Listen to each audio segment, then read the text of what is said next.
Vamos falar sobre o nosso palestrante agora à tarde, um breve currículo dele, Flávio Gicovati. Médico, psiquiatra, formado pela USP em 1966. Trabalha com psiquiatria breve, tendo atendido mais de 7.500 pacientes. Autor de 21 livros, que em 20 anos venderam mais de 500 mil exemplares. Opa! Coordenou programas diários na TV Bandeirantes entre 1991 e 1993, sob o título de Canal Livre. Profere palestras, seminários e cursos sobre temas de comportamento para empresas, universidades e públicos específicos. Entre outros livros, escreveu A Liberdade Possível, que nós vamos sortear aqui, ensaios sobre o amor e a solidão também, libertação sexual e a arte de educar. Faz questão também de registrar que ele é membro fundador do Instituto Via de Acesso. Peço então uma salva de palmas ao Flávio Gicovati.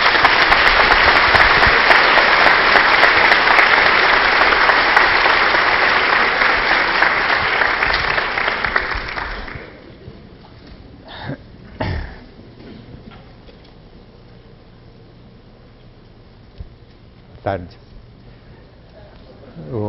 Depois do almoço é difícil para todo mundo, para mim também. Não porque eu almoce, mas porque a gente já está um pouquinho sem gás e principalmente não sabe exatamente que plateia vai encontrar neste horário. Até hoje, pelo menos para mim, a interação com a plateia continua sendo fundamental para o resultado da minha fala. Ou seja, se eu vejo muita gente desinteressada, agradeço a melhor. Daqui a pouco eu vou falar mais alto, aí você abaixa um pouquinho. É que eu avisei que eu começo devagarinho, depois eu me animo mais do que eu queria, porque o certo mesmo é não ficar tão empolgado para falar, né? Mas a gente fica.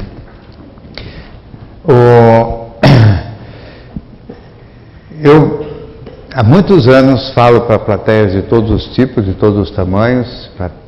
Trabalhei em televisão, na verdade na Bandeirantes, e também antes na TV Cultura. Então, tenho bastante treino, mas eu também tenho esse defeito da sensibilidade. Ou seja, conforme o tipo de resposta de cada plateia, a coisa anda legal e anda, às vezes, uma porcaria. Se quiserem dormir, não me atrapalha em nada. Mas não conversem, por favor, porque me atrapalha muito. Se tiver uma pessoa conversando ali, todo mundo quietinho, prestando atenção, eu vou ficar prestando só ouvindo aquilo ali. E aquele foco ali vai me atrapalhar tudo. Dormir não. Dormir é silencioso, discreto, e depois do almoço é uma coisa mais que justa. E mesmo se eu não estiver muito chato. Acontece.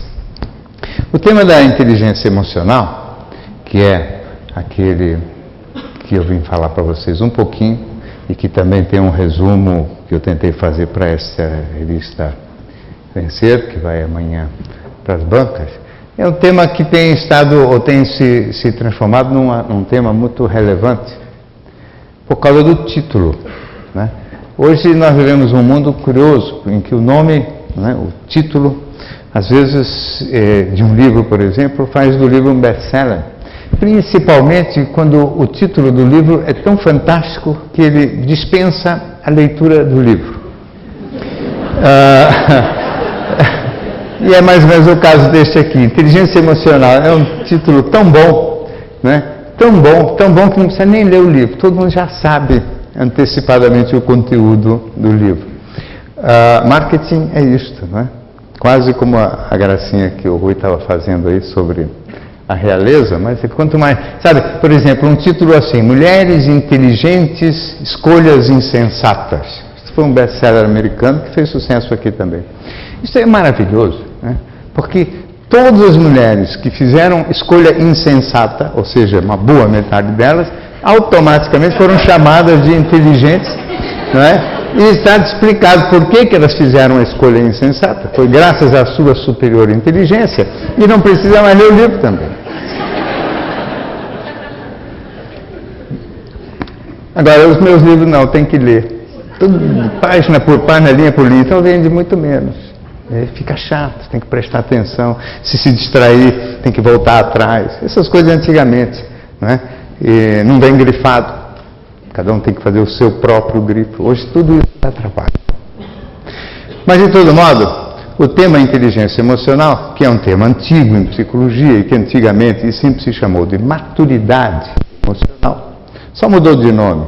E atraiu o interesse de uma população nova, de uma população que não se interessava muito por psicologia, principalmente atraiu o interesse de uma população masculina. Eu que venho trabalhando já há quase 40 anos e que venho falando para plateias de todo tipo desde 1976, 77, portanto já há mais de 25 anos, no início praticamente só falava para mulheres, porque o tema da psicologia era um tema de interesse feminino, né? Era essas coisas, ainda mais essa minha especialidade que sempre foi assuntos ligados à psicologia humana normal. Então, evidentemente, era amor, sexualidade, casamento, essas coisas totalmente sem importância para o universo masculino. Não é? Então, só as mulheres se interessavam por isso. Só as mulheres tinham problema sentimental, sexual, etc. Os homens, evidentemente, só tinham interesse em trabalho e em futebol. No futebol também trabalhei, entre 82 e 84, uma experiência importantíssima na minha vida. Eu trabalhei no Corinthians, 2 anos.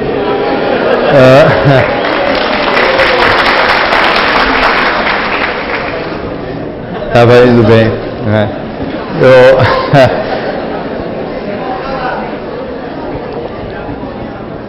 Eu fui bicampeão paulista, 82 e 83, no tempo da democracia corintiana, uma época em que o futebol tinha um tipo de emoção, mas é um trabalho com muita dificuldade, porque no futebol também a resistência à profissional de psicologia era brutal.